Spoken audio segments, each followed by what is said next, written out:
Okay, good morning everybody and welcome to this meeting of the Built Heritage Subcommittee. We have no regrets. Any declarations of interest? None? Great. Confirmation of minutes from our meeting of March 8th, 2018.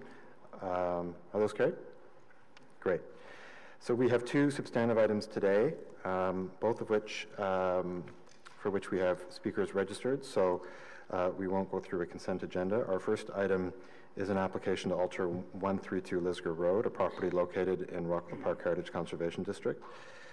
So we'll ask staff to provide a brief presentation, and then we'll go to our public delegations.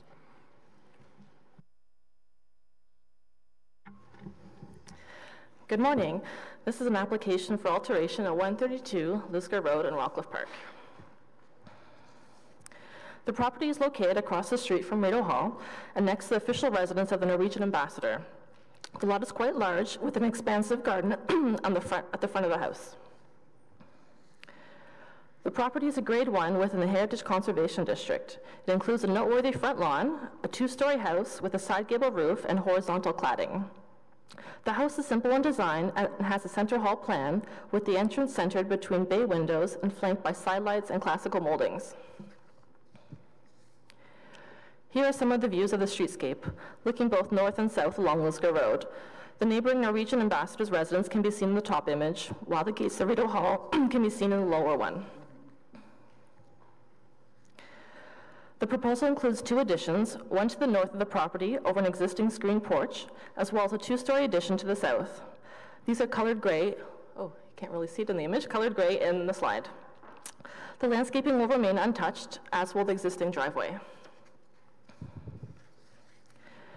The northern addition will be clad in a similar cementous horizontal cladding to match the existing house, and will be topped in a side gable roof with cedar shingles. The addition will slightly overhang the lower floor, which echoes the second floor cantilever of the existing house. The new addition to the south is a two-car garage with living space above. The addition will have a flat roof and will be clad in the same cementous horizontal cladding.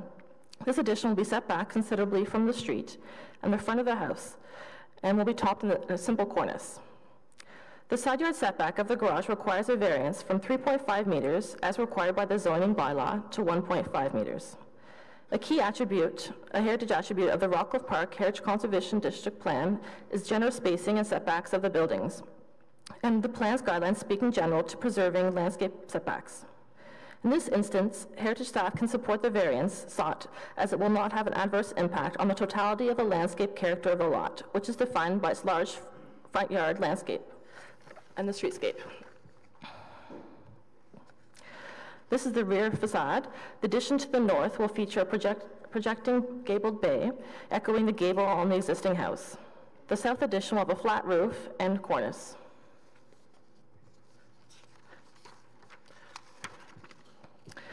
These are the two side elevations showing both the north on the top image and the south, the bottom image, the additions.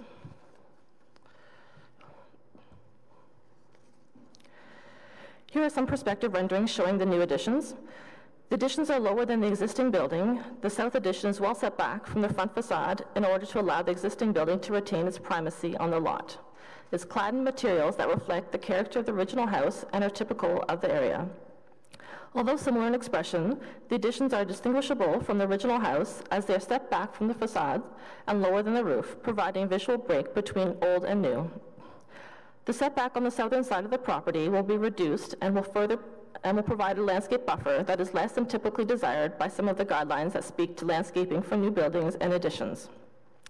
In particular, not all components of guideline 7.4.3 number 1 and 7, which speak to setbacks, topography, and existing landscape features are being preserved, will not fully be achieved on the southern side of the property. However, staff have determined that this impact is mitigated by the character-defining large front yard, which will remain in its entirety, as well as the hedges, flower beds, pathways, landscaping features that establish the character of the lot.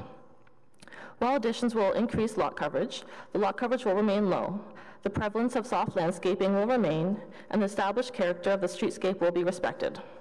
The existing grades of the property are to be maintained, and no mature trees are to be removed. For these reasons, staff recommends approving the application to alter the building, approve the landscape plan, delegate authority for minor changes, and to issue a heritage permit with a 2-year expiry date. Thank you. Okay, thank you very much for that presentation. We'll go right to our speakers list, and then there'll be an opportunity for questions and comments to staff thereafter. So we have, at this stage, 4 speakers registered. The first is Linda DeCare.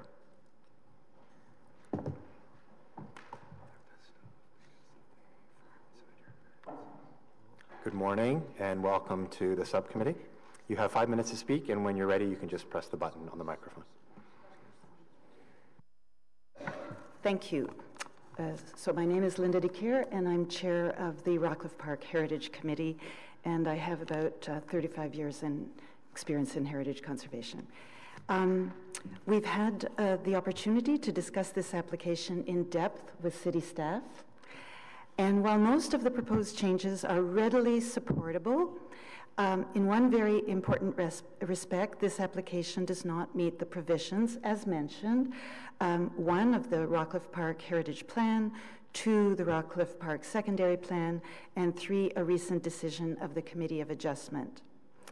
This is of real concern to us, and I would like to carefully address this.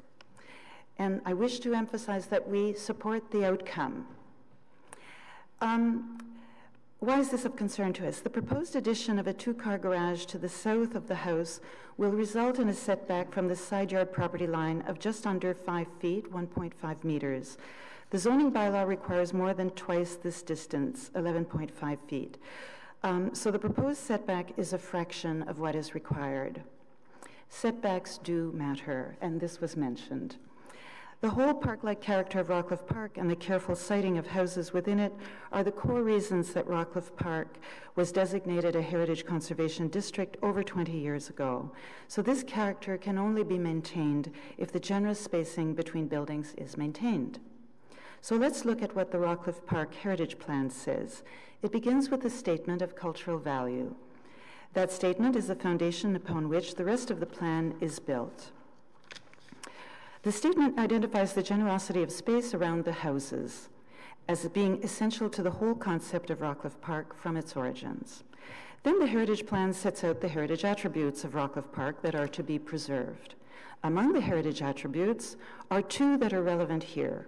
First, the unobtrusive siting of the houses on streets and the generous spacing relative to the neighborhood buildings. And second, the generous spacing and setbacks of the buildings. So the plan could not be clearer about the importance of generous spacing and setbacks. Let's look second at the secondary plan, which was also mentioned. As you know, it's part of the official plan.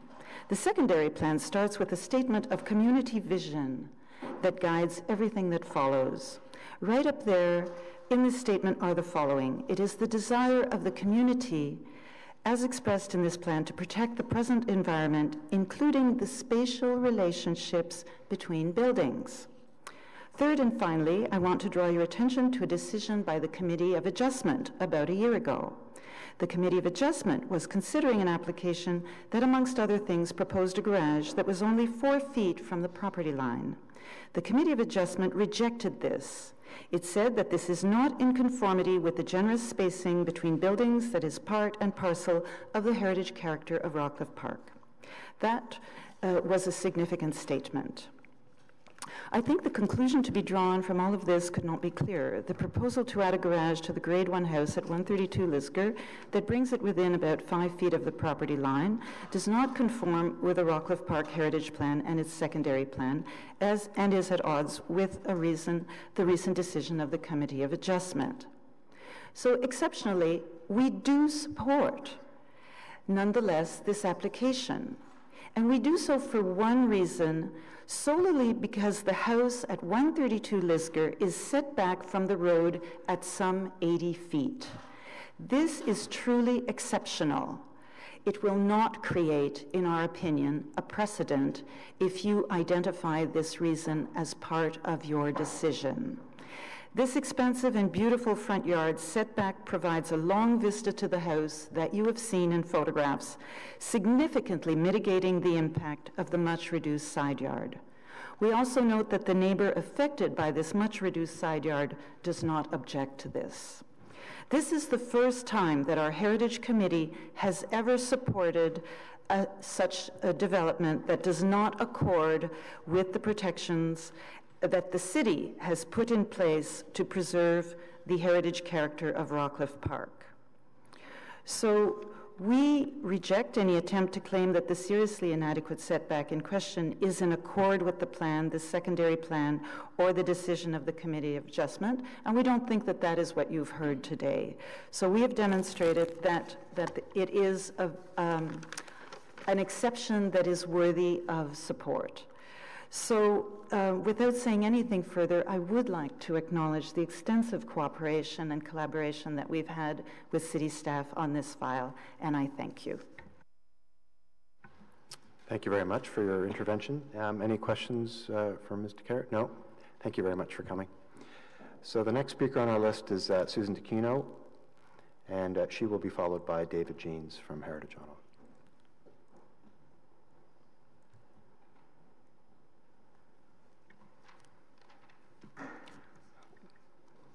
Good morning and welcome to the subcommittee. Okay, nowadays. Thank you, Mr. Chairman.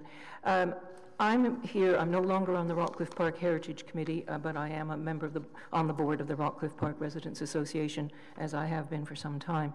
I wanted to, of course, endorse everything that Linda DeCare has just put in front of you. We do support this application as an exception. And what we would like to ask the Built Heritage Subcommittee is in recommending to Council that this application be approved, that in your decision you acknowledge for the record that the side yard setback does not conform with provisions of our Heritage Plan and the Rockcliffe Park Secondary Plan, but is supportable for exceptional reasons. We think this is important. We are now working on 2 tracks after what we found the decision on 551 Fairview. We have been working both with Heritage, with the city staff to see if we cannot come to some shared understanding of what our Heritage Plan says and means. And we have had meetings with 6 other heritage conservation districts in Ottawa to share share views and concerns about how heritage plans are being interpreted and put in place by City Council. So in order to make it clear that this does not set a precedent, we would like, as I say, it to be acknowledged that it is not, that this side yard setback most clearly does not conform with our Heritage Plan or the Rockcliffe Park Secondary Plan. And if you could give us that comfort, then I think we could look forward to some fruitful, perhaps, meeting of minds with the city staff on a shared interpretation of our Heritage Plan. Thank you. Okay, thank you very much for those comments. So next on the list is David Jeans, and he will be followed by Wayne Fralick.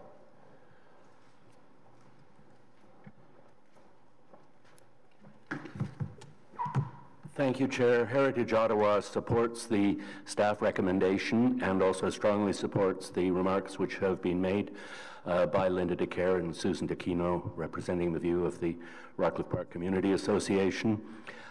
We do feel strongly that this should be considered as a case on its own special merits and that it not be used as a precedent. There is a risk that that could be used in tribunal hearings going forward unless you take some action as has been proposed in your recommendation to Council. Thank you very much. Any questions for Mr. Jeans? Maybe I will ask one. So I'm curious a little bit about the point about precedent. One of the things that we're always told is that every application is evaluated on its own merits. Yes. That consideration of a particular application is made on the specific conditions of that site. I've read the staff report, and there is specific mention of many of the important points that were made by representatives of the Rockland Park Residents Association. And of course, the staff report becomes part of the public record. So I'm just curious what the fear would be. The fear would be that in a future application, the staff would say, notwithstanding the fact that there were different circumstances here, we're going to accept less generous spacing between two buildings. Our concern is not so much what city staff might do with future applications. It's just that having allowed a smaller side yard setback here, other proponents in future might use the evidence from the approval of this application as reason that such reduced setbacks might be allowed in other cases in future. But we're not, we certainly haven't gone into the legal aspects here. We're mainly responding to the concern which you've already heard about this as being an exceptional and one-time, as you say, that is identified in the staff report, but that's an important aspect of approving this proposal. Okay, thank you. Thank you very much. So next on the speakers list is Wayne Fralick.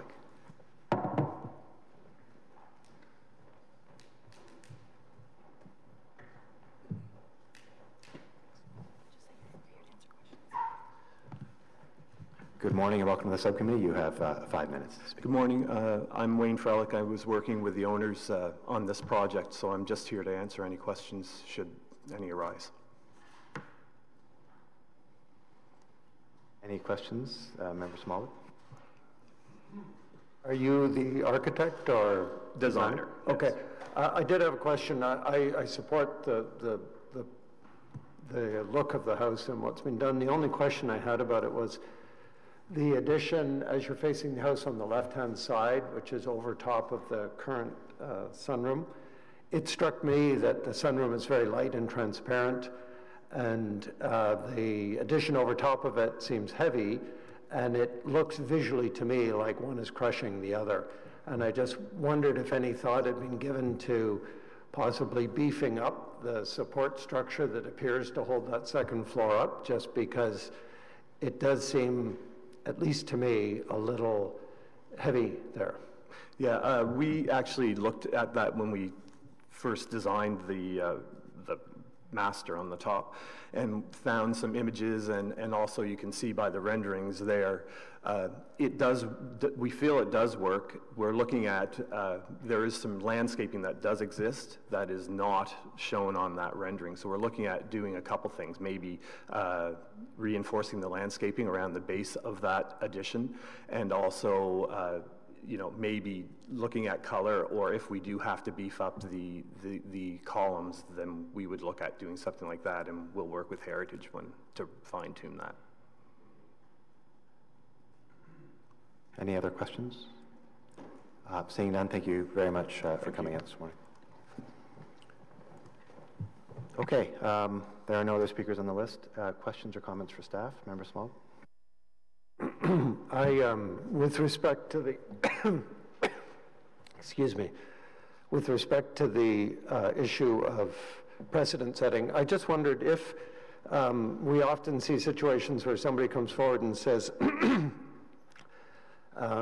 this house is not, we can't keep it anymore, it's got mold in the basement, or there's a crack in the wall somewhere, we need to tear it down. And in the case of this particular house, if they were to come forward and say, I'm going to tear the old part of the house down, but keep the additions, including the addition which encroaches into the side yard, would they be then able to build the new house further forward because they now have permission to build this into the side yard, build it further forward into the front yard, the very thing that, the reason we're giving this thing, would they then be able to do that? Because a new house could be built further forward. Thank you.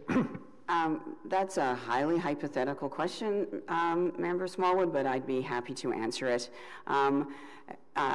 one of the character-defining elements that was identified in this report is the expansive front yard. So if this house, if somebody wanted to build forward on the lot, I think that there is, through visual analysis and individual analysis of any report as received at the time, I'm speculating, but I think that the answer would be no, that there are other guidelines regarding the placement of new houses, that they should be on the site of the existing house or back, not forward. So I think that one could rest assured if there was a catastrophe and the middle part of this house collapsed and the two ends remained, there would be no, there would be very strong, there are very strong guidelines to prevent a new house from creeping closer to Lisgar.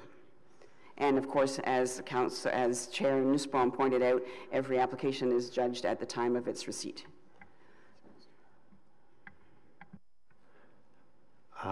Okay, any other questions? Maybe I'll ask legal a question, because I'm just deliberating over this issue of whether or not an acknowledgement, if the committee chose to believe and acknowledge that the application violated the Rockville Park Heritage Conservation District Plan. Could you just perhaps, Ms. Enta, just comment on that hypothetical?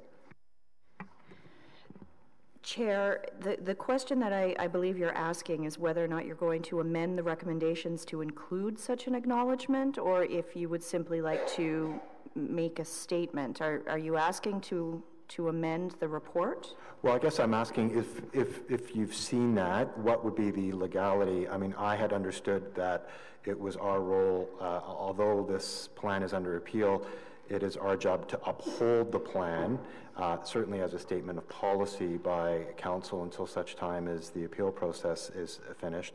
But I guess I'm curious as to whether there is any precedent for this, of what is being asked, to essentially accept the staff recommendation but amend it to say that we believe that this is a violation of the Rockville Park Heritage Conservation District Plan.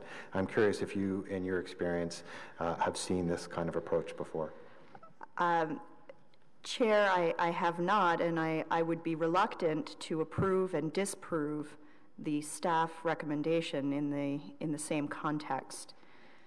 I don't know if that answers your question, Chair. However, if you are accepting the staff recommendation as your recommendation to pass along to Planning Committee and Council under the heritage elements, to then say that despite this acceptance, this is not appropriate, I would think that those statements are contradictory and could cause problems in the future. Okay, thank you. I think in considering this item that I had underlined in my version of the staff report the following paragraph, which I'm just going to read out. The setback on the southern side of the property will be reduced and will provide a landscape buffer that is less than typically desired by the guidelines. Staff have determined that this impact is mitigated by the character-defining large front lawn, which will remain in its entirety, as well as the hedges, flower beds, and pathways, landscaping features that establish the character of the lot. While the additions will increase lot coverage, the lot coverage will remain low, et cetera, et cetera. So I guess my inclination is to see that paragraph as being very critical in establishing that staff are acknowledging that in normal cases they would have, or they would like to see, and will continue to want to see more buffer as the guidelines establish. So that gives me some comfort in the fact that there's an acknowledgement that there is less than, as they say, is typically desired. So my hope, and given that this staff report will remain on the public record, that this will satisfy any attempt by a future applicant to use this as a precedent, because the staff have considered this in a specific case. So in light of the response from legal and the inclusion of this language in the staff report, I'm comfortable with the staff report, but am open to other comments on it before we move to carry it. There's a comfort level there? Great. So is the recommendation carried? Carried. Okay, thank you. Thank you very much, and thank you to those members of the public that came out this morning. So let's move to the next item, which is relates to an application to permit the demolition of the Ugandan High Commission at 231 Coburg Street. And as members will recall, this came before us a couple of months ago, and we decided at that stage to refer this back to staff. I'll get the exact language in a moment.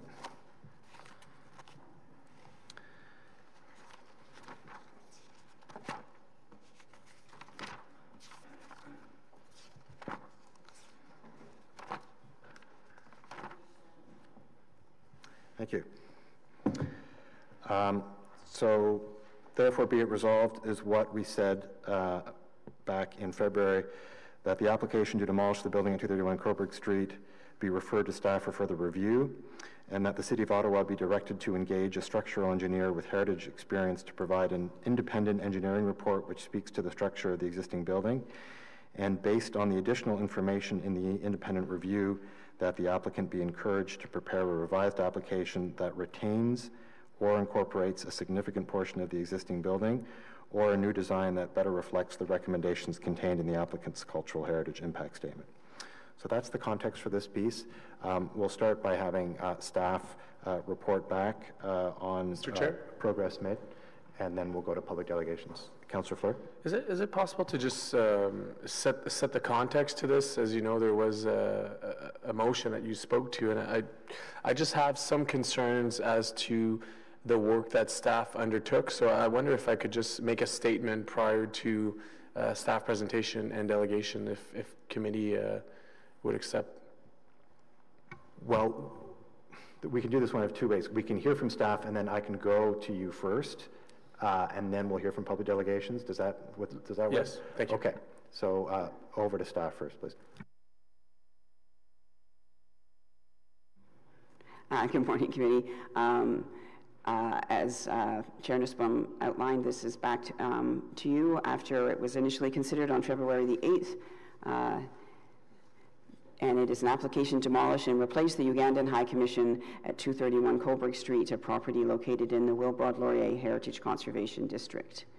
The subject property is located at the corner of Wilbrod and Laurier. It is the edge of the Heritage Conservation District, and to its north is a 1950s bungalow, and then this area is the Heritage Conservation District, and this is the side of a building that faces Wilbrod.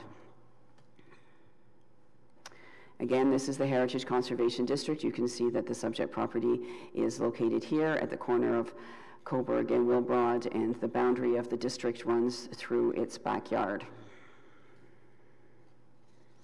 The district is distinguished by a number of large embassies, mostly housed in 19th century houses. These include Brazil, Australia, Brunei, and France, but there are others there too. There is in addition an earlier house that was owned by Lester Pearson on Augusta, and other single houses that have been converted to are converted dwellings and single-family dwellings, and some also built later. So it is a mixed district. The Heritage Conservation District Plan describes the district as an excellent example of a late 19th century upper middle class residential neighborhood. The following slides show the house. Oops. And we're going to have to skip around because this is in, okay. The following, oh yes, I am sorry. Yeah, so the Wilbrod-Laurier Heritage Conservation District, as I said, collection of houses, primarily residential. It is characterized by large covered open front porches and verandas, generous front lawns with shrubs and trees, and some low front yard fences. There's consistent side yard setbacks, and the historic streets and lotting pattern remain, and one of its other elements is the deciduous street trees and boulevards. Again, the current conditions, excuse me, so this is the building. It was constructed in 1941, replacing a larger house, and the two buildings to its east were also built after the removal of this large 19th century house. The building, built as a flat roof 2-unit building with a shared front entrance. So it was a semi-detached with a common entrance. It does not, it's very simply in design and execution with few external decorations, and the decoration that exists is expressed in the same brick as the building is constructed. So we have very subtle coining, a secondary cornice here, and this octagonal window. Other than that, it is devoid of other decoration, unlike the richly embellished Queen Anne revival houses that are found elsewhere in the district. There's no backyard.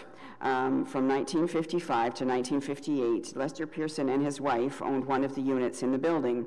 At the time, he was the Minister of External Affairs and had offices in the East Bloc.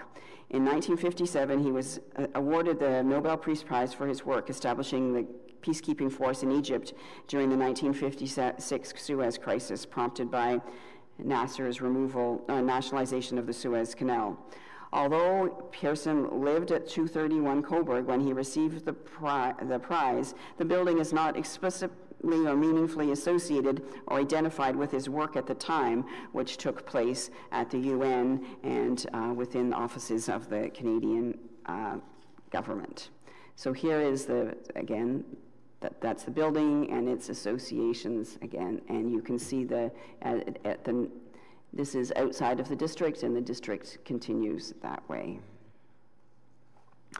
The Ontario Heritage Act governs buildings that are designated under Part 5 of the Ontario, under Part 5, and all applications for new construction and demolitions in heritage districts require approval of council after consultation with the Built Heritage Subcommittee, so that is why we are here today.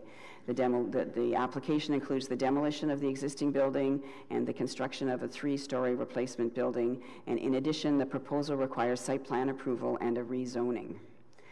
Staff recommendation is to approve the application to demolish 231 Coburg Street and approve the application for new construction in the district. The demolition, the following slides show they were shown to you in February, some of the effects of the cracking in the property. The engineering study of 2013 attributed this cracking to the desiccation of the clay soils in the area as a result of the hot, dry summers in the late 1990s and again in 2011 and 12. There was also localized desiccation as a result of adjacent trees, the largest of which has been removed. The settling and cracking of the High Commission prompted the inhabitants, the Ugandan staff, to leave their offices there in 2014. During their tenure, which they had owned the building for 20 years prior to their departure, there had been attempts to crack the building. To repair the building, excuse me. And the 2015 engineering report commissioned by the High Commission described the building as a wood frame structure supported with wood-bearing stud walls and masonry blocks that themselves were supported by reinforced concrete footings. The basement floor is a 4-inch concrete slab. According to that engineer, to repair the buildings, there was a system of piles that would have to be inserted to support the building. At your meeting, so here's further evidence of the cracking, and at your meeting of February 8th, there was a recommendation passed, which is included in your report and synopsized here. But the motion requested that the city engage an engineer with heritage expertise to review previous engineering studies and to examine the building to confirm the damage and its causes. So that is the part of the motion associated with the engineering report. The engineer who wrote that report is here today and is registered to speak. And also that report was circulated with this with your package. So you've had an opportunity to have a look at that. But the conclusion of that report. And one of the other things that, so in addition to looking at the building, the engineer was asked to look at the previous reports that had been undertaken, which was a number of geotechnical and engineering reports. So the conclusion, and again, I will, not being an engineer and having a little expertise in engineering, I will let the engineer speak. But the conclusion, this is the conclusion here of the Cook report, and the report concluded that the observed and previously reported settlement issues and the damage it has caused to the building structure is significant. While structurally feasible, the cost to undertake work to stabilize the building is similarly significant. The heritage value of, the asset must be weighed with the costs of rehabilitation, and this is well discussed in the Cultural Heritage Impact Statement. Based on this and significant effort to undertake stabilization, we support recommendations for demolition. So that is the findings of the report that was independently undertaken and paid for by the City of Ottawa at the request of the Built Heritage Subcommittee on February the 8th.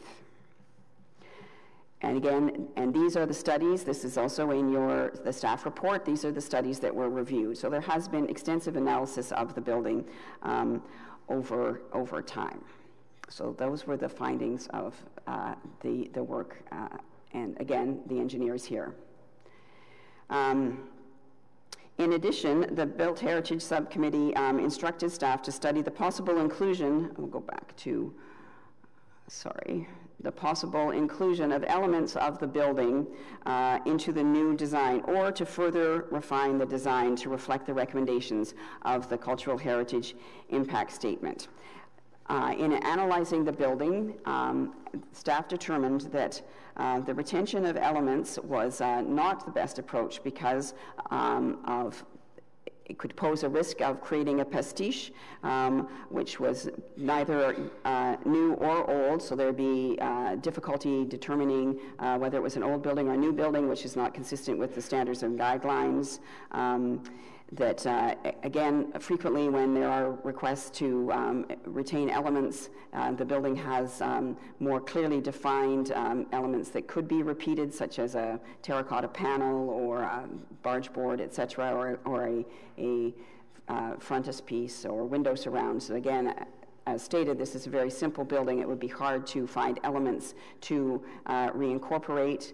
And finally, the idea of, we also looked at and thought about the idea of brick retention. Brick retention is a notoriously difficult thing to do. Many bricks are lost in deconstruction with the removal of mortar, so the risk is that there wouldn't be enough bricks to rebuild a building. It's very difficult to mix bricks of different types because of different levels of porosity. So that having done that analysis, that we determined that the better route would be to work with the architect on further changing the designs that more closely reflected some of the elements that were executed in brick on the original building, but in new construction.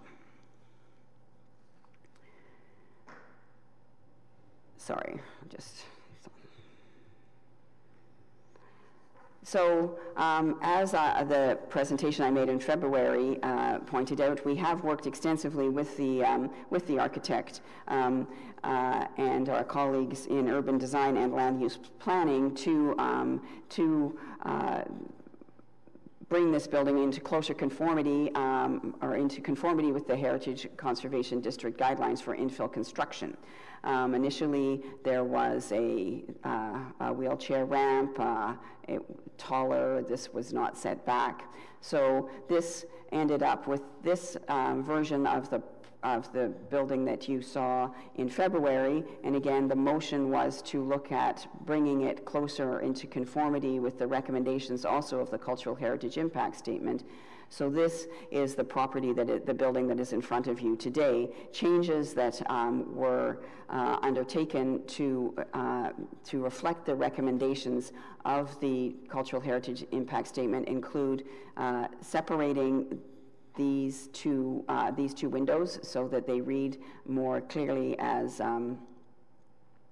have a more domestic appearance. And the creation of, and you'll be able to see it better in the elevations, but the creation of a cornice line and some to mark the secondary cornice that is in the existing building. The piercing of the brick here to create some just visual interest, so it didn't appear to be quite so institutional. And that brick again acts as a brise soleil, and the light comes through to the windows behind. And on the Wilbrod street edge, where there is more of the 19th century character that faces into the Heritage Conservation District, is the creation of a parapet that reflects the roof lines of some of the buildings found within the Heritage Conservation District. And we can go into this in a bit more detail with the other plans. So there's the first two. This is the current proposal in front of you today. Again, we can see it in the elevation, but there is this secondary cornice line that is carried across all levels, and then it does go down to imitate the coining of the original building. And here are befores and afters again.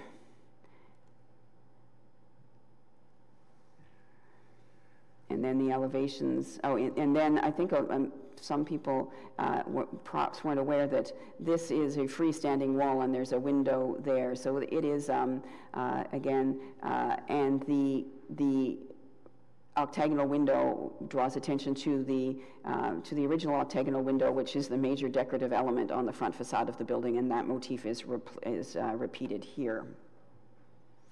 Again, this shows some of the elevation so more clearly, some of the elements that were introduced to echo the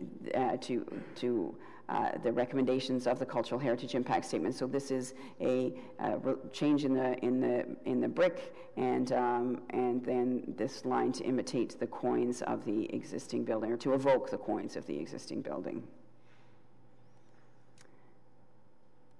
And these are the further elevations. So it's repeated on every facade. So it's not just for the front facade. Again, this is a freestanding element in front of the third story. Again, allowing the light to penetrate, but giving a more domestic appearance with a contemporary interpretation. So the Wilbrod-Laurier guidelines say new buildings will contribute to and not detract from the heritage character of the district, and the new buildings should be of their own time and not attempt to replicate an historic style, but must be sympathetic to the character of the building.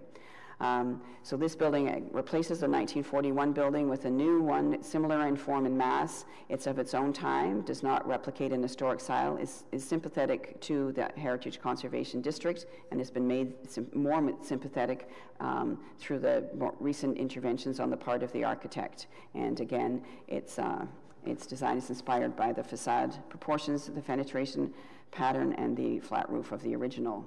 Further guidelines address cladding, and this is red brick. This new building is red brick to reflect the character of the HCD, and the gray panels evoke the gable ends in the district. Again, the windows are aligned to reflect the traditional window patterns in the HCD, and have been further tweaked to more closely reflect that in this version of the building. Standards and guidelines conserve the character of an historic place. The new building will not have a negative impact on the defined heritage attributes of the HCD, and the landscaping will be enhanced. Standard 11 talks about conserving the heritage value and character defining elements when creating new additions or any related new construction. And in this case, the use of brick, the regular window openings, the flat roof, and simple landscape plan are compatible with the mixed character of the HCD, which and its character defining elements. The cultural heritage impact statement, again, determined that, that the intervention was appropriate. When the new drawings were released, the heritage consultant, who's also here today, was I contacted him and asked him his opinion of the new interventions, and he was supportive and felt that they reflected the 3 recommendations in the Built Heritage Subcommittee motion that the applicant was directed to look at. Consultation, because Built Heritage Subcommittee, there was a tight timeline prescribed by the committee for their return. I recirculated all Councillor Fleury, Action Sandy Hill, and Heritage Ottawa as soon as I received revised plans, but that was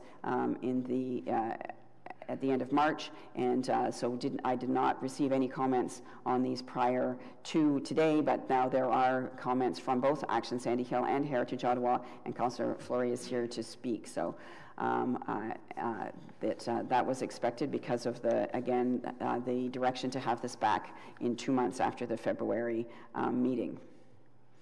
So in conclusion, staff believes that supports the application as a mid-20th century replacement that is noted to have a wide range of building types. This is an appropriate intervention, that the building is not explicitly or meaningfully identified with the work of Lester Pearson during his tenure there, and again, the structural damage to the building as the result of unstable soil conditions have made it unsafe, and for all these reasons, Heritage staff supports the application. Thank you. Okay, thank you. So before we go to our list of speakers, Councillor Fleury has asked to speak. Thank you, Mr. Chair.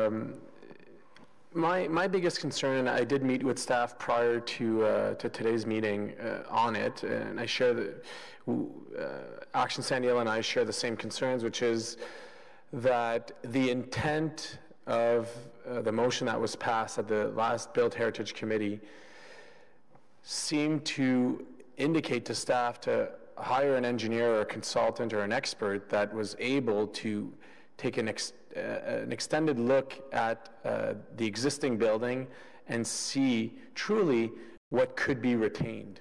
That is my understanding of sitting here last time and seeing the motion brought forward. That was the intent, or my understanding of the intent of that motion. Now, the Cook report is an extensive report as to some of the challenges with the existing. But to me, it neglects to identify the reality of what I think to be demolition by neglect, or what tends towards it. And I was expecting out of the Cook report some clarity as to which elements, if not most of the building, could be retained. So I wonder if staff could comment as to the understanding of the motion that Built Heritage passed, and also if and what did we ask of the consultant, in this case Mr. Cook, as per the component of retaining portions of the building. Okay, and I note that our first speaker is Chris Vopney from John Cook and Associates. So maybe what I'll do is I'll hold your question. We'll have our first speaker come up, and then we'll put that question both to Mr. Vopney and to staff. So is Chris Vopney here?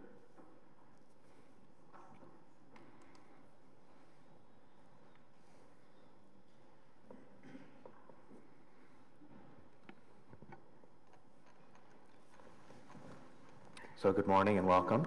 Good morning, thank you. You have 5 minutes to speak, and then afterwards, as you just heard, there will be questions. Thank you. I'm Chris Vopney from John Cook and Associates, structural engineer in town. We were retained by the City of Ottawa to provide a review of the existing reports and a visual survey of the property. We reviewed 2013 geotechnical and building investigation reports, the 2017 geotechnical and building investigation reports, and also the 2017 proposed redevelopment plan and the cultural heritage impact statement provided. As we saw, the building is a two-story masonry and wood-framed structure on concrete foundations. The foundations themselves are formed in poured concrete at the perimeters and block walls at the interiors. Settling of the foundations is apparent by the large cracking that was found, and we saw in the northwest corner where a section of the wall was repaired and replaced with concrete block at about 15 years ago. We see that settlement has continued since then, as the concrete block and the interface between the concrete block and the cast-in-place concrete has separated, and we see cracks there. We also see at the interior block walls, which are both load-bearing and non-load-bearing, that there has been major settlement with large cracking through the joints and the units themselves. We saw past repairs that have been carried out in several campaigns, and all of which have again failed, indicating continued settlement. The slab-on grade, as we saw in some of the photos, had large cracking, and this is primarily along the perimeter of the wall where settlement would have occurred. In order to retain the building, the majority of the work would be at the foundation level. This is where what we read in the previous geotechnical reports. This is best done by piling. And in order to do this, much of the existing foundation would need to be replaced, or as reinforcing would be a difficult undertaking because of the nature of the original concrete, which would likely be lightly reinforced and unable to receive revised or new load distributions in order to transfer loads to new piling. So this would entail support of the ground floor and all the walls above, and we felt that this would be complicated and difficult, and as a result expensive because of the tight site and the proximity to the roads and the sidewalks. The exterior masonry of the building appears to be multi-withe composite brick and concrete block. We've noted that there are headers, brick headers at every 7 courses in the brick, which would act as a tie between the concrete block and the brick. Inherent issues with this type of construction are that the two materials have different properties and result in differential movements or differential reactions to movements from any thermal movement. And this often leads to snapping of the brick headers, so we'd have disconnection between the veneer and the backup. This creates a laterally unstable veneer, and this is a particular concern in this building as the loads would be redistributed, and there's potential for loading to be, or for the instability to be obvious. So this is something that we would recommend be validated before any temporary support or redistributing loads is to occur. On the exterior, we also see significant cracking through the joints in the units. And again, as with the interior, we've seen several past repair campaigns, which have again have reopened up. So all those repaired cracks have again cracked. This is an indication of continued settlement. The wood floor framing is significantly sloped due to this settlement. While the condition of the framing is generally good, we'd expect some environmental damage due to a past flood that happened about 2 years ago. We feel that the slope is too extensive for liftings, so we would see that shimming or concrete toppings would be a way to level the floors, and this would lead to, or this would require the assessment of the framing and likely reinforcement due to the increased dead loads. And so based on the significant effort to stabilize, we concur with the past reports, including the heritage impact statement, that support the demolition. Thank you. Okay, so maybe we'll first ask staff to respond to the question about the direction that staff, John Cook and Associates, in its undertaking of the work. The staff report, which is in front of you today, has the full text of the motion that was passed regarding this.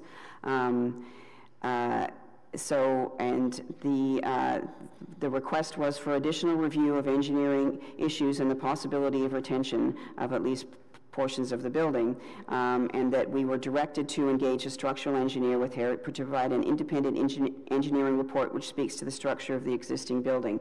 So that was the direction that the John Cook and Associates was given, is to undertake a sort of a peer review of earlier work and an independent analysis to determine the extent of the damage in the building. And that is the product that was delivered. There was nothing specific asking the engineer in the motion, asking the engineer to address the issue of the retention of elements. Member Smallwood? I had a question that goes to that bit of the engineer. Is it for Mr. Vopni? Yes. Go ahead. Thank you. I guess to the councillor's point, what certainly was in my mind when the previous report came forward was, when I looked at some of the issues that were put forward as the rationale for demolition, there were things like the trees, taking the moisture out of the soil, the presence of lead clay, and the subsidence which had occurred. And I guess what troubled me is that there are trees throughout Sandy Hill. Almost every property has trees on it, and there is lead clay. From my experience, I have in blocks in either direction have lead clay. So these particular things are found throughout Sandy Hill and would affect every single property in Sandy Hill. And I noticed in the original report I read, and I see a difference in your report, but the original Stevenson report on number 2 on page 2 under background, it identifies the supports as the foundations as being supported by reinforced concrete footings. And I noticed on your report, you don't mention that they're reinforced concrete footings. I'm not sure if Stevenson engineering people determined that, but I did notice it. And the reason that's relevant, I think, is because when there is lead clay and subsidence, the presence of reinforced footings will often stop the damage that we see from happening. So if there are reinforced footings and they're treating these things that we found throughout Sandy Hill, I guess, and I know in my experience with the building, the corner of King Edward and Laurier, the Panet House, that building had localized subsidence of about 10 inches. On this one, there's only about 2 inches. What is it that a building that doesn't affect every other building in Sandy Hill, and that we wouldn't look at every building as being potentially demolished if somebody didn't maintain the foundation on an ongoing basis? Speaking to the presence of the reinforced, something that it's likely that there is reinforcing there. Whether it was, well, it's unlikely that it was designed for any differential movement. That's something that can be accommodated. So in order to retain the building, the structure, there would be reinforcing or replacement of some of the footings to be able to the known situation that's occurring there. The settlement has occurred. It's obvious from the interior in the basement. We see all the cracking. So while it's something that can be addressed, it would be significant to reinforce those footings and foundation walls. Councillor Sawyer, do you have any questions and follow-up for Mr. Vopni? I do. Thank you, Mr. Chair. Would just like to follow up with you as to, it's a substantial report. You're a very professional organization. I want to ensure that is not put in question here. But I don't see in the report any elements. Obviously, it speaks to cost of the overall upkeep or if measures were going to be taken. But there's no specific areas, or maybe I missed it, as to which elements kept as part of retaining. Could you maybe speak to that? Is it something you've considered? Is it something that was out of scope in your review? So when considering this, like if we isolate and consider the structure, which is what we reviewed, we feel that most of the structure could be retained with significant intervention at the footings. There would be opportunities to repair the masonry and to re-level the floors using a secondary means of shimming or leveling. But in terms of the structure, above the foundation level, there would be opportunity, though significant, to retain structure. And is that referred to in your report? Did I miss? Yes, yes. Okay, maybe we can take it offline and you could share those, because Sure. They weren't as clear as what you're describing to me now. Thank you. Okay, no problem. Okay, thank you very much, Mr. Robney, for coming out this morning. The next speaker on our list is Judah Mulalu.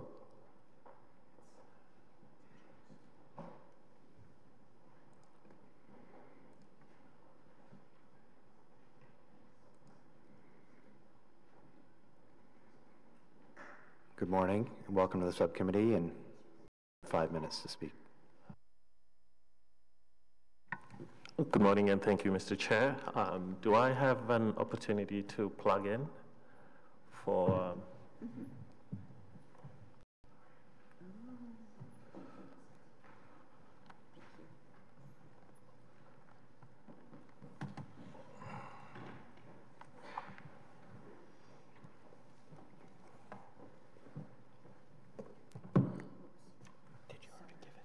Sorry? Did you give your presentation to Cliff? Or do you just want me to connect you? Yeah, do you have HDMI? No. Oh, okay. We seem to have technical issues. Perhaps I'll just... Do you want to speak to my drawings? I wanted to speak more about, the context and sort of where we started and where we are now. And I've got some visuals that would have benefited that conversation. You don't have it on the stick? No, I don't have it. I could make a suggestion, which is, as you're sorting out the technical issues, I could call another speaker to sit in that chair, and while the other speakers speak the way of resolving the technical issues, Yes, I can certainly put it on. So why don't I call David Jeans up to this microphone here, and Mr. Mulalu, while Mr. Jeans is speaking, you can work with staff to sort out your technical issues. Thank you. So, good morning again, Mr. Jeans. Yes, thank you. I was going to suggest perhaps that Action Sandy Hill should speak first, but I think it may be okay if I just go ahead now.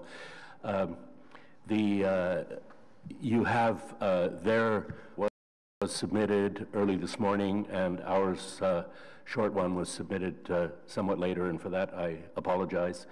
But Heritage Ottawa still opposes the recommendation to approve demolition of the building for reasons similar to our previous presentation to Built Heritage Subcommittee on February 7th.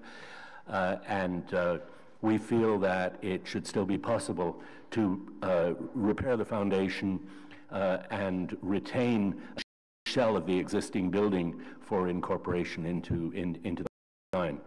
We have gone through the Cook report. We certainly respect the competence and experience of the Cook organization in this report, and we're more concerned today with that report than with the design. We're not commenting on this proposed replacement design that's in front of you. As you have seen and have heard just now, the retention of the building is structurally feasible at a cost. We are concerned that the reason that we have got to the present situation was essentially because of a demolition by neglect situation. The well-known subsidence problems that have been discussed already this morning were not properly addressed in dealing with the foundation, but merely with temporary repairs to the walls, and that the building need not have got to the point that it is right now. But even at the point that it is right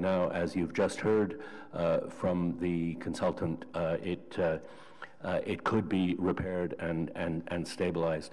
We've, as part of our review of the report, we've put forward some suggestions. These are obviously not an engineering recommendation, but they're just some bullet points as to in our experience of people with considerable expertise within our Heritage Ottawa organization, that there could be a process to repair the foundation, certainly gut the building and not attempt to preserve the interior, but to restore the building to a state where it could be incorporated with its exterior features into a new design. And finally, we do continue to support the historical association with Lester Pearson as outlined by Action Sandy Hill and in the previous presentations to you. He did do his most important work regarding the Suez crisis, winning the Nobel and receiving the Nobel Prize, and becoming Liberal leader while living in this building. And there are plenty of other designated buildings where the building itself is not the reason or directly associated with the success of the occupant, but in this particular HCD, the association of residences of various prime ministers with the HCD is one of the defining characteristics. Going back to the recommendation, we oppose the recommendation for demolition and would prefer to see a design which incorporates at least the shell of the existing building in the development of a new chancery. Thank you. Okay, thank you very much. Any questions for Mr. Jeans? No, I see none. So, Mr. Mulalo, have you got your technical challenges? Okay, perfect.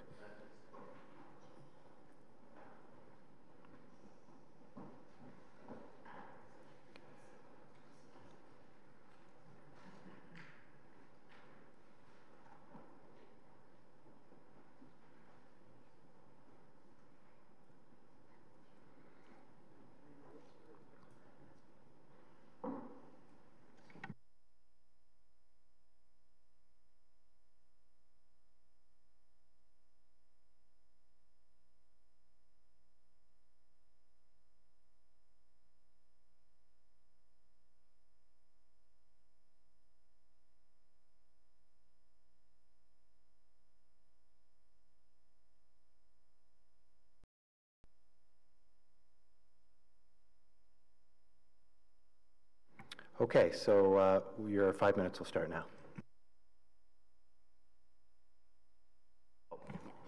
Press the button. Thank you, Mr. Chair, members of committee.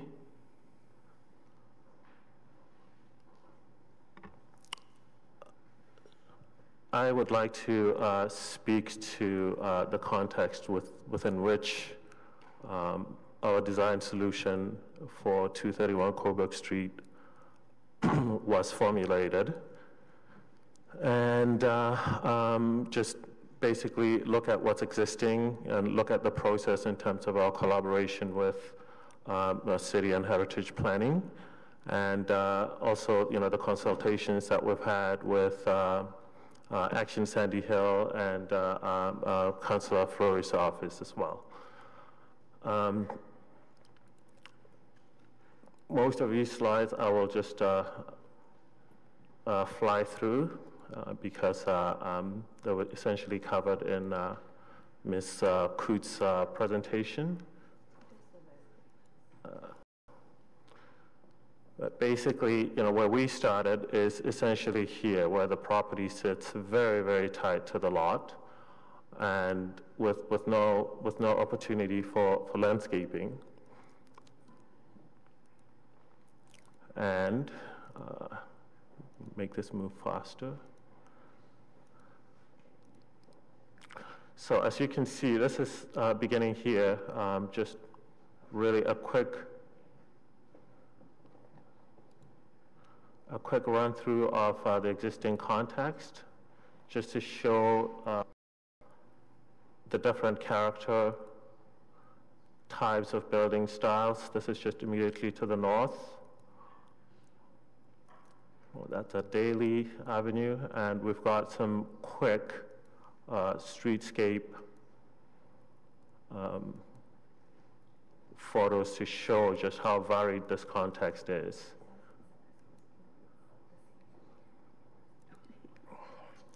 So as you can see, that's Daly to Wilbrod Street on the east side. You can see the different styles, the sizes of the buildings, and how they vary. That's our building at 231 Coburg Street.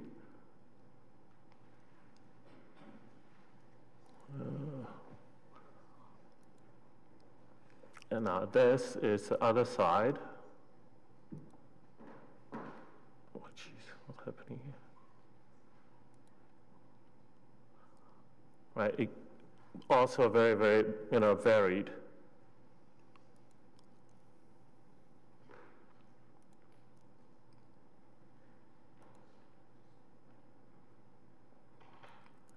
And now this is along Wilbrod, which is even more pronounced. The blue arrow is 231 Coburg Street, and you can see from the right all the way to the left is just a tapestry of architectural styles and building sizes. Notwithstanding,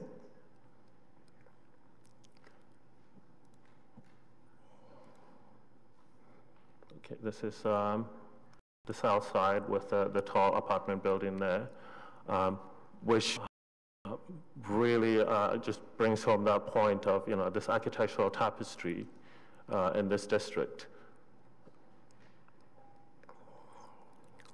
Let's see.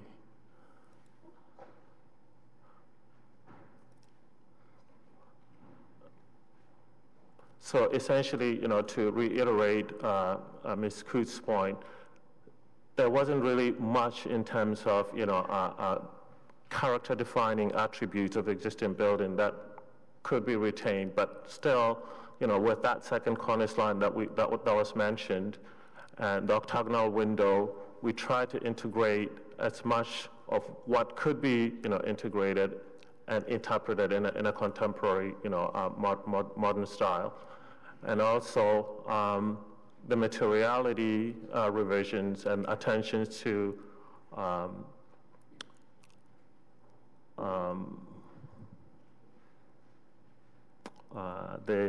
the cultural heritage impact statement feedback. I just want to give you have about 30 seconds left. Yes, yeah, well, and then the responses to the cultural heritage impact statement essentially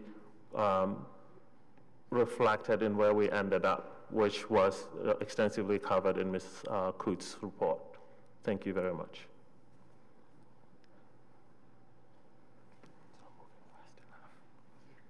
Okay, thank you for the presentation. Are there any questions for Mr. Moulal? No, I see none, so thank you very much for coming to speak this morning. Thank you. So our final speaker on the list is Francois Brega.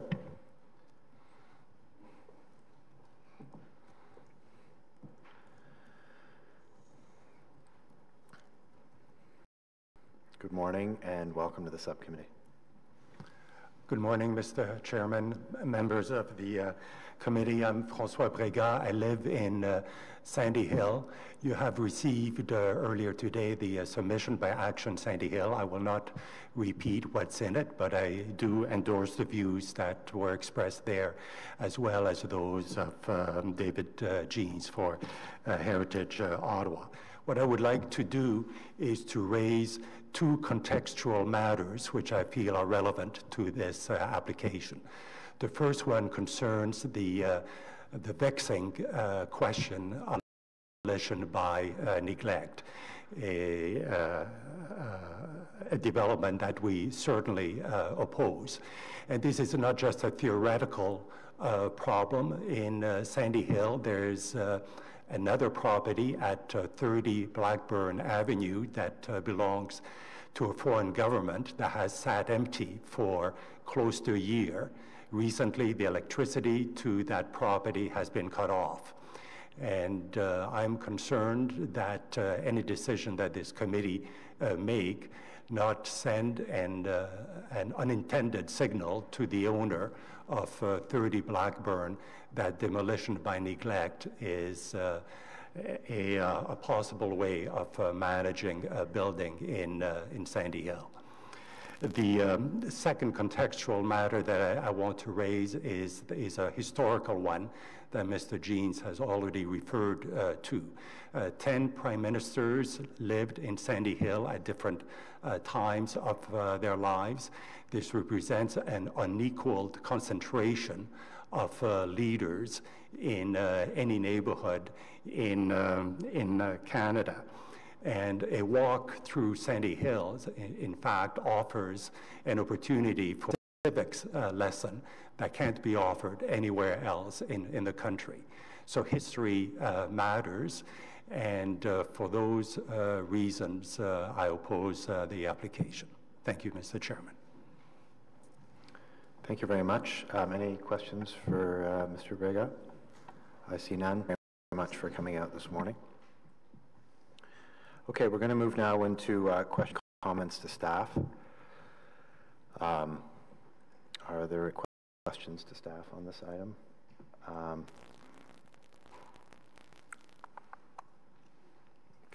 Member Quinn?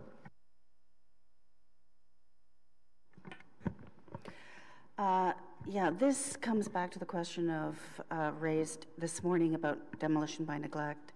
And I'm just referring here to a conclusion on page 11, the first bullet, which states... Excuse, is that sorry? The staff report or the Cook report? Yeah, sorry, staff report. The staff report.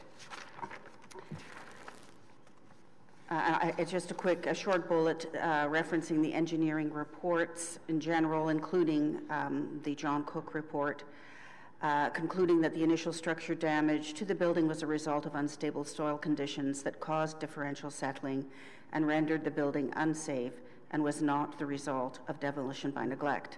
And I think this is a concern that's been raised. Member Smallwood raised it as well, just the extent to which unstable soil conditions in Sandy Hill really do affect a huge percentage of the existing buildings in the area.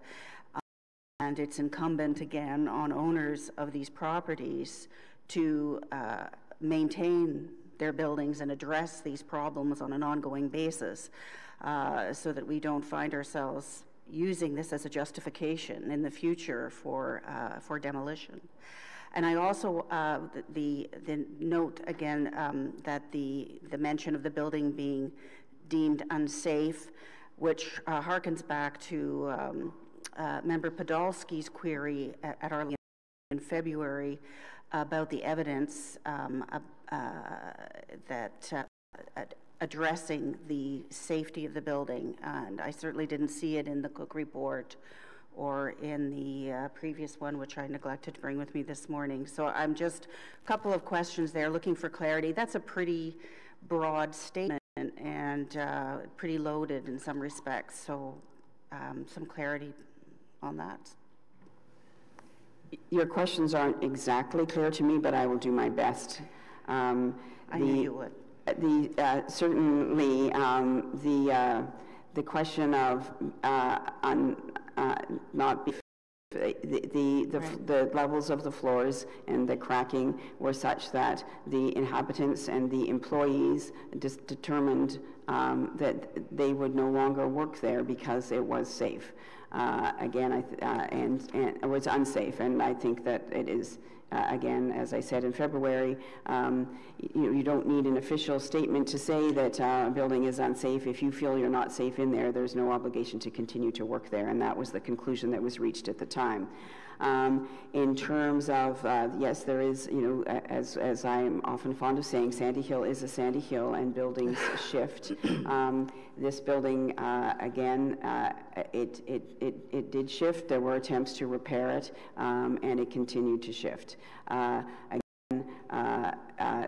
Many of the buildings in Sandy Hill that shift and crack are balloon frame buildings. They are rubble foundations. They might have a more flexible structure. Every building is different, and we judge every different building and its challenges on that building, and that's the Cook report, found that and the other reports that there was differential settlement. Whether or not it could be repaired. Again, there were attempts and they weren't successful. Okay, thank you for that. Nonetheless, that bullet is, I think, I'm concerned about how it can be interpreted going forward.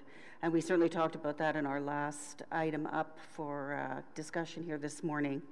And, the value of what is in the staff report has significance, and it's one of the reasons we decided that we could accept the motion as written, the recommendation rather, as written, the staff report recommendation as written, and not include any kind of an amendment to that to address the concerns of Sandy, or not Action Sand, in that case Rockcliffe Park, and I believe Heritage Ottawa as well, because the wording of the staff report has value and supports recommendations. The wording is important. And so I am really concerned about the wording of this bullet, that it implies that, in my reading of it, that any building in Sandy Hill that is not repaired,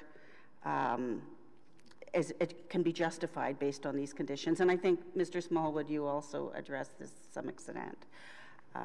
And I think probably Action Sandy Hill as well. I don't own any property in Sandy Hill, but I certainly know from historical research over time is not new condition. So that is my point. Okay, thank you. I guess I have a question to staff that I'll put now. So reading from page 12 of the staff report, under additional changes, staff write, after quoting the motion from February 8th, city staff reviewed the retention or incorporation of a significant portion of the building into the new building as directed in the BHSE motion, but did not encourage the applicant to do so as the building scored low in the architecture and context categories on the Heritage Survey form. That sentence caught my attention because whether or not staff believed that the building scored low in the architecture or context categories was not a relevant factor, and it was not relevant in the direction that BHSE gave. The only additional information that this committee asked staff to consider was the additional information in the independent review.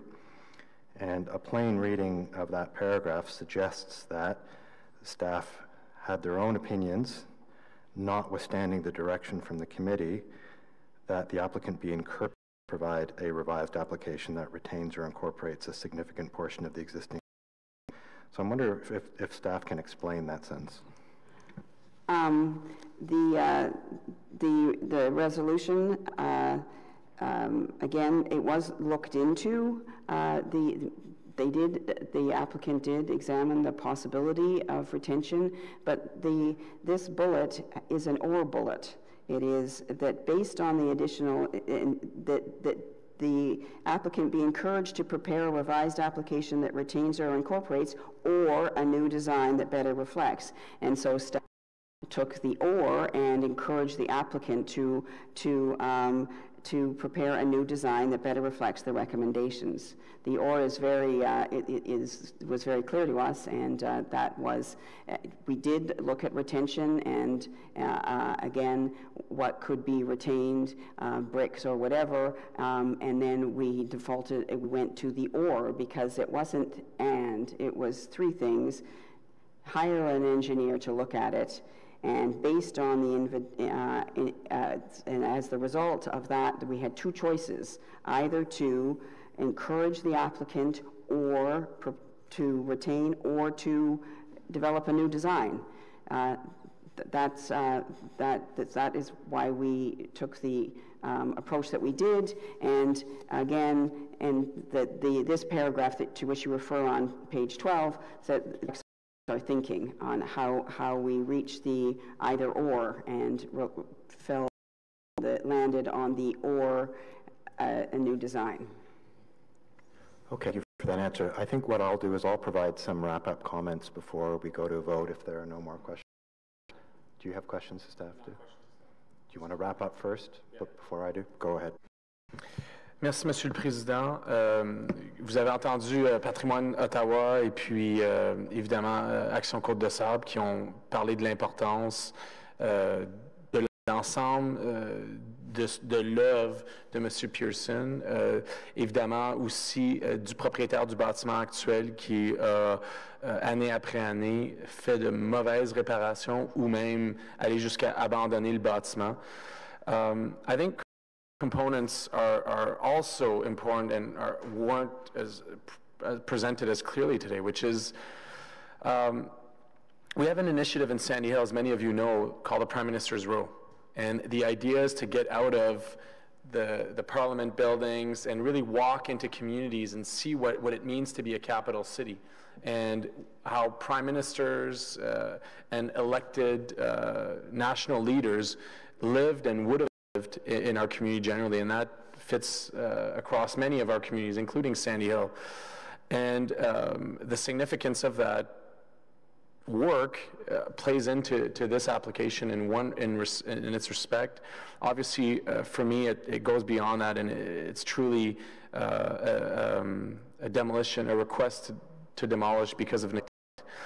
And I do feel that the intent of committee at the last meeting was to find a way to retain portions of the building or the building itself. And I don't feel that those efforts were presented to you today. So I would ask on those three fundamentals to oversee the staff position and really get the applicant to go back and see what can be done in this property to retain. And if they can't retain the full sum of the building, then come back and present the case for portions to be retained. But for me, demolition would be a mistake. Allowing demolition today would certainly be a mistake. So I hope that I can count on committee's support in that regards. Okay, thank you for those comments, Councillor Fleury. Vice Chair Podolsky. Yes, thank you, Mr. Chair. I would just like to say that I'm going to vote against the staff recommendation, and the reasons for it are the following. Number one, I appreciated the commissioning of the Cook report to look at the structural condition and to do a peer review on the previous reports.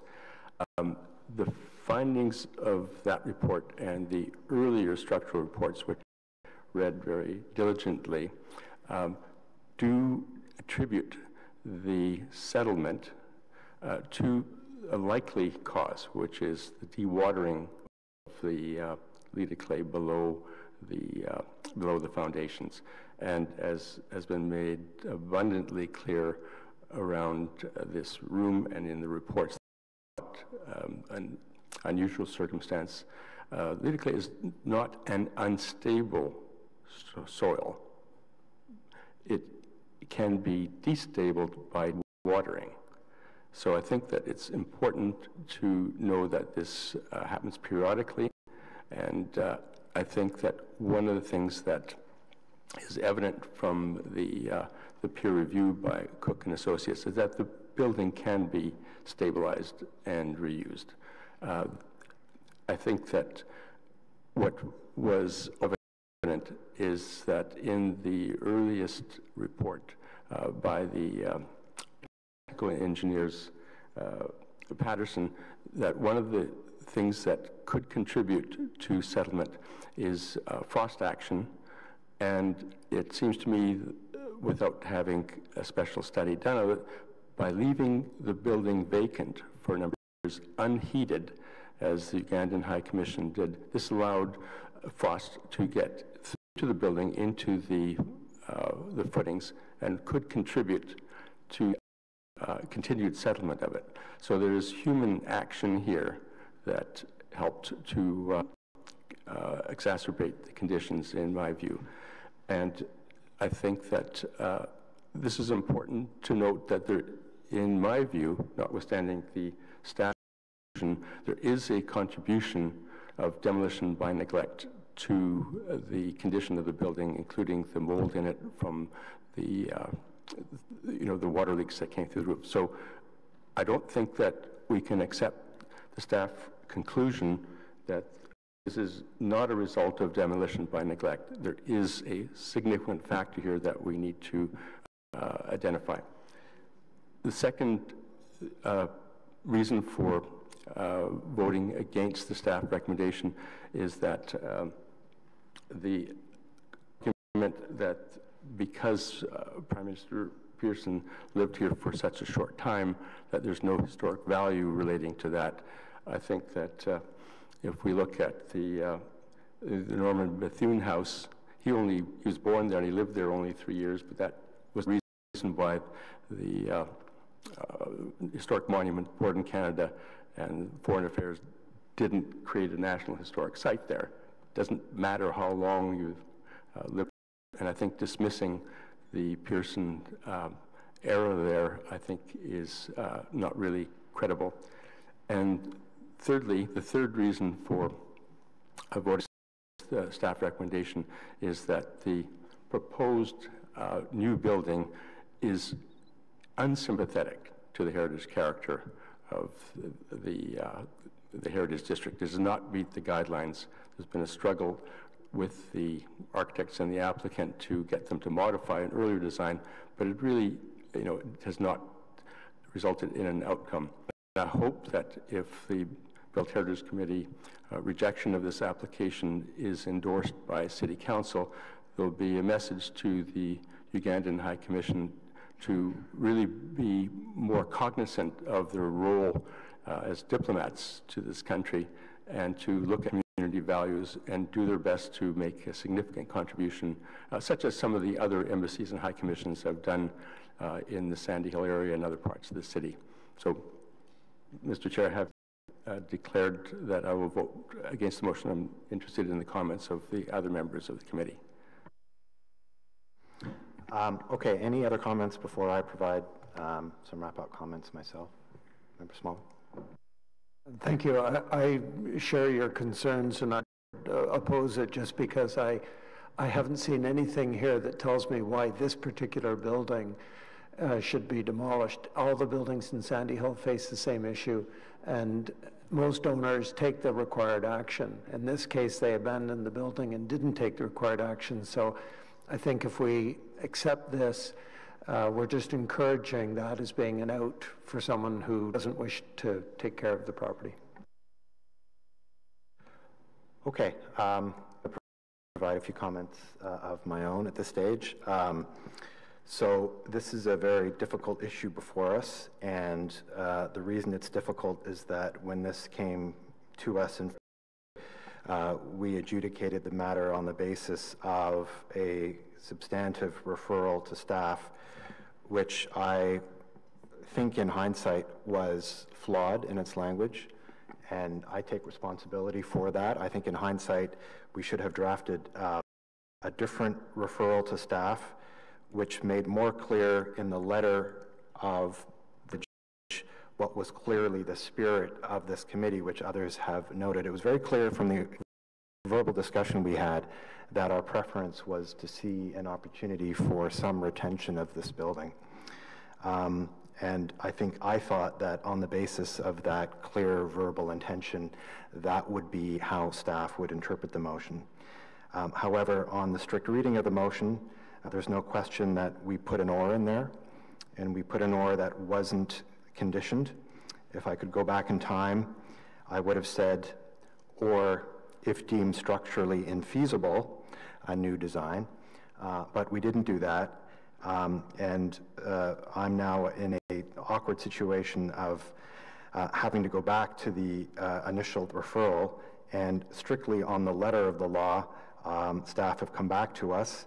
We have a conclusion from the independent study that we requested, which says, based on this and the significant efforts of stabilization, we support recommendations for demolition. So what happened? We gave this back to staff. We said we need an independent review. On that basis, either retain a portion or come back with a new design that better reflects the recommendations. The independent we support demolition. There were some admittedly modest changes to the new design, but modest changes that did better reflect the recommendations. So on the strict reading of the motion, I think what's before us now has satisfied what our initial referral was. That said, I'm not happy with the state of affairs we're in for two reasons. One of them is, I think, although it perhaps was the right conclusion, I think it was made on the wrong basis. I think that sentence that I read out earlier, city staff reviewed the retention or incorporation of a significant portion of the existing building into the new building as directed in the BHSC motion, but did not encourage the applicant to do so. I really don't understand on what staff felt that it was within their purview to not encourage the applicant to do so, having heard the discussion at BHSC and having read a referral motion that said that the applicant should be encouraged to prepare a revised application that retains or incorporates a significant portion of the building. And that gets at some fundamental principles of our democratic system, which is the public service provides courageous advice. We then make the decision as elected and appointed members, and we provide guidance, and then what's due is what's called loyal implementation. And in this case, I think you can ask yourselves whether or not the implementation was, strictly speaking, following what was clearly the intention of this committee for a preference for a reserve or a consequence that saw a portion of this building being incorporated. That being said, there's no question that when we first saw this in February, we recognized that this was demolition neglect. And on that one, I think as a city, we too need to take responsibility for the fact that this building's vacant for 19 years, and during no period in that were there any city for 2 years. Building's been and during that period, there was no property inspection, there were no violations issued. And at the end of the day, I'm happy that the mayor has struck a task force which has as one of its objectives making sure that demolition by neglect does not occur in vacant buildings. And I think the good news is we shouldn't be seeing this anymore. Acknowledge in this case, and this is why I think we struggled in February, this is possibly very much a case of demolition by neglect, but for which the city has some responsibility for failing to act on that during the time that this building was degrading. So I provide that context to say that I feel compelled on the basis of, in hindsight, a flawed motion to support the staff recommendation only because, speaking, they followed the instruction, but I'm discouraged by the fact that there was not more effort made both by city staff and the applicant to follow what was very clearly the spirit and the hope of this committee to have an outcome where a portion of the existing building was retained. So I think we'll do yeas and nays.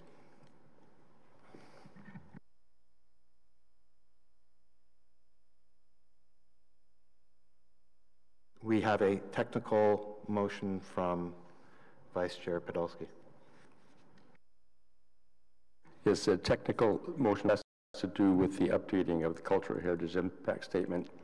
And it's this, that whereas the Cultural Heritage Impact Statement referenced in the report as document 15, which was distributed with the agenda for the Built Heritage Subcommittee meeting of April 12th, was not the most current version of the CHIS, be it resolved that the CHIS be replaced with the most current version dated November 22nd, 2017, prepared by Robertson Martin Architects.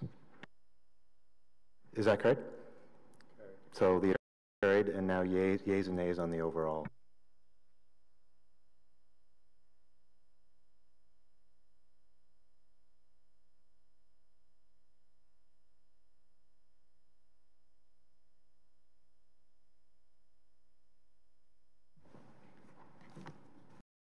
Councillor Wilkinson? Yes. Member Quinn? No. Member Smallwood? No. Councillor McKenney? No.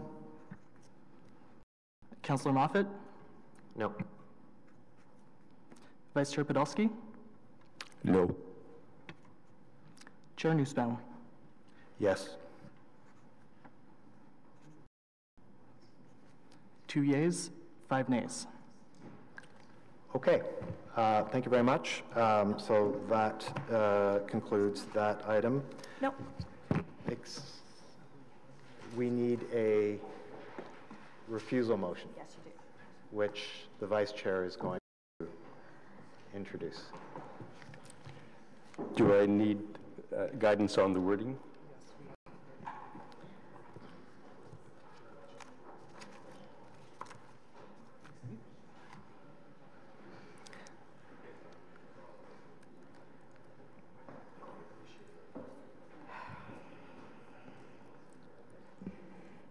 I hope there'll be no motion.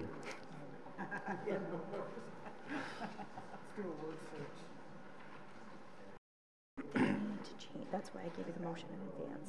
They need to change it so that a refusal goes on the plan. Okay, ready with the refusal motion. Whereas report ACS 2018 PIE RHU-009 recommends approval of the application, as the Built Heritage Subcommittee wished to recommend refusal of the application for demolition. Therefore, be it resolved that recommendations 1 and 2 of the staff report be amended as follows. 1, delete the word approve and replace it with refuse. And that recommendations 3 and 4 be deleted. Okay, so we're going to, I'm going to assume that's carried with the inverse vote, 5-2. And do we need to do anything else that's carried with? Yeah.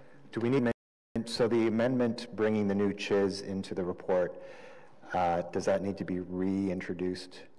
The technical motion, because the overall first motion failed.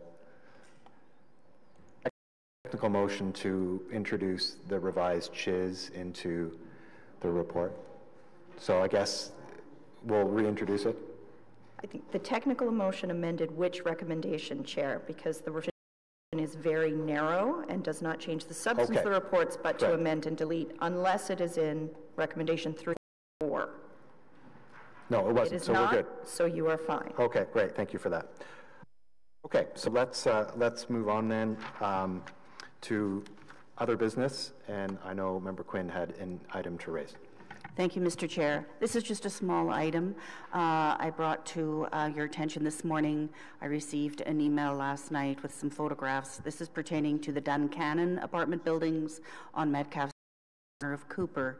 It was brought to my attention that windows, the leaded windows, which are an important character-defining feature of this designated building, I should add, under both Part 4 and 5 of the Ontario Heritage Act, were being replaced. And we drove by the building on my way in here this morning just to make sure what side of the building, and it's the south side, not the corner, which is Cooper, but nonetheless very visible as one is driving north on Metcalfe Street, but overlooking a parking lot. And I understand from staff that this has been negotiated over a number of years with the owner of the building. So if you could just perhaps let us know what the status is. And I think also there was a question earlier from one of my colleagues on the committee about whether the windows that have been in the building are being retained. A heritage permit was issued for the windows at the Duncannon apartment in December 2017.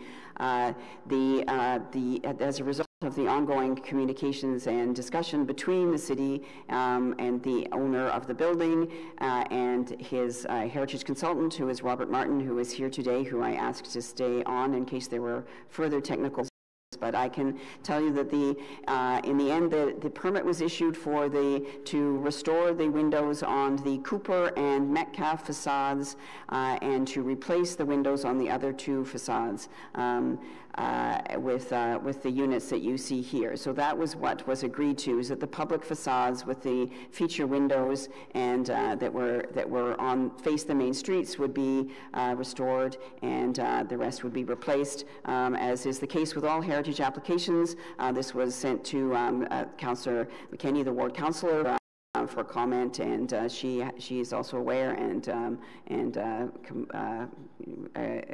agreed with the intervention. Had no objection to the intervention, and because it is because are done through delegated authority, that was approved in House, and there are also no building permits required for window replacement. So the way we keep track of these is through the delegated authority process. Thank you. Just a little follow-up question. Is the reason that permission was given to change the windows up on the south-facing elevation because of the potential of a building going up on the parking lot in the future? And certainly that was part of the approach to that, is that vacant lot is not going to be vacant forever, so therefore the south facade will be a lot less visible in the future. And again, this is the back of the building, so this facade was also we also agreed that the newer units could be placed there. And in terms of the question of retention, if any of the windows that are being removed from these units can be used to replace ones that have weathered poorly on the facades where they're being retained, they will be substituted in. Other than that, it's the individual property owner will determine what to do with the others. Thank you very much. Appreciate it. Okay. If no other business, we can adjourn, but just a quick note in terms of our next meeting that it's taking place on the 10th of May, 2018. And just also to give members a heads up that we've scheduled a joint BHSC and Planning Committee meeting on June 26th to consider the recommendation for the next phase of the Heritage Inventory Project, which includes undesignated properties throughout the city, mostly within the Greenbelt, a whole series of neighborhoods, and to make sure that residents had to appear, and we didn't force them to come twice. We're holding a joint meeting on that item at the end of June. Just give you a heads up for your calendars, June 26th. But we'll see you on the 10th of May before then. So are we adjourned? Yeah. Okay. Thank you very much.